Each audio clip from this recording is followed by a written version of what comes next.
Mövzuya keçməmişdən əvvəl sizlərlə Sovetlər vaxtında Türk ordusunun qüdrətini göstərmək istərdik.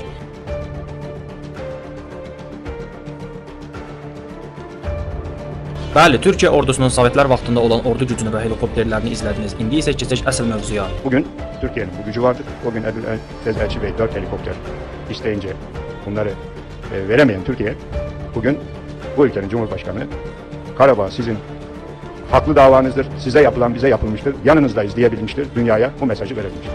Ya kardeşim ben hiçbir şey konuşmuyorum. Benden sordular. Turgut Özal da soruyor, Süleyman Bey de soruyor. Hepsi soruyor. Ne istiyorsun? 4 tane helikopter istedim alınmadı. Bundan sonra ne sorusu vardı?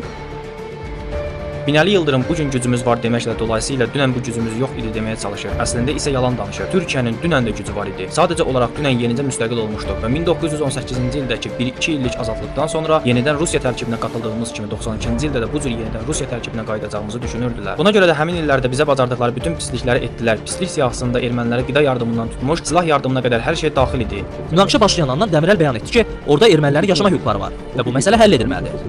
Bizimlə münasibətlərdə yaxşı diplomatik komandalar var idi. Xarici İşlər Nazirliyi güclü təmin edilmişdi. Mustafa Kemal Atatürkdən qalma yaxşı ordu və Xarici İşlər Nazirliyinin institutu yaranmışdı. Hətta o zaman Azərbaycan tərəfinin münaqişəyə Türkiyənin cəlb edilməsinə razı deyildi. Onlar Ermənistanla sözün əsl mənasında bütün münasibətləri qurmaq istəyirdilər. Sərhədlərin açılmasını belə.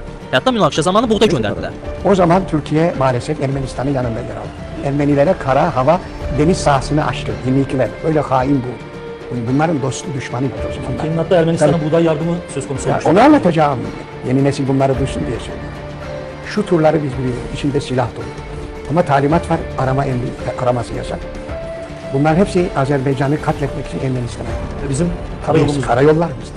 Eynilə həmin pislikləri bizə 1920-ci ildə də etmişdilər. Əvvəlcə torpaqlarımızı işğal etməyə çalışmış, başları dırnaqarası daha mühüm işlərə qarışdığı üçün Azərbaycanı talayaraq sərvətlərini daşımış və ölkəni ingilislərə həvalə etmiş, daha sonra isə bolşeviklərlə razılaşmış və Azərbaycanı qızıl müqabilində satmışdılar. İndi isə yenidən ölkəmizə tamah salıblar və bu tamahlarını qardaşlik nağılları arxasında gizlədirlər. Bizə 90-cı illərdə helikopter verməyib. İndi dönər qardaşlığı nağılı danışan Türkiyə hakimiyyəti bütün bu aktyorluğu neftimizi daşımaq üçün edir. Diqqətlə dinləyin. Qarabağın bütün dilbər güşələri Türkiyəyə hədiyyə edilib. Kəlbəcərin bütün qızıl yataqları Türkiyənin ixtiyarındadır. Ölkəmizdəki Azərlatariya adlı qumar sektoru belə Türkiyənin ixtiyarındadır. Əxlaqsız serialları ilə xalqı məhv edən Türkiyə indi də metro çıxışlarında məktəbli uşaqlara qumar oynadaraq millətimizi məhv edir. Bütün bunların fonunda xalqın bir gün eyfariyadan ayılacağını bildiyi üçün Azərbaycanın bütün hərbi sistemini tamamilə özləşdirib ki, xalq oyananda başına möhkəm bir qapaz vursun və milləti zorla yatırsın. Əlbəttə ki, o və ya bu səbəbdən xalq bir gün ayılacaq. Bütün vətənpərvərliyi Türkiyəyə yaltaqlanmaqda görən, yaltaqlanmayan və bizim kimi xalqı ayıltmağa çalışanları vətən xaini adlandıranlar bir gün içməli su tapa bilməyəndə və yaxud suyun 1 litrini 1 manata alanda bizim dediklərimizi başa düşəcəksiniz. Bu gün Azərbaycanda Türkiyənin Suriya və İraqa gedən suyu kəsməsinə, ərəblərin susuzluqdan toz qubar içində sürünmələrinə baxıb həzz alan kütlə sabah həmin halı yaşayacağına əmin olsun.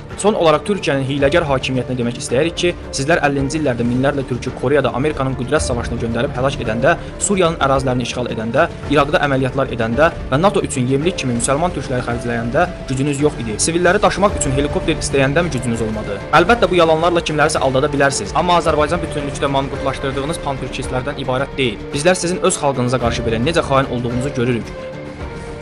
Büdcəmizi talayaraq verdiyiniz bayraqları alın.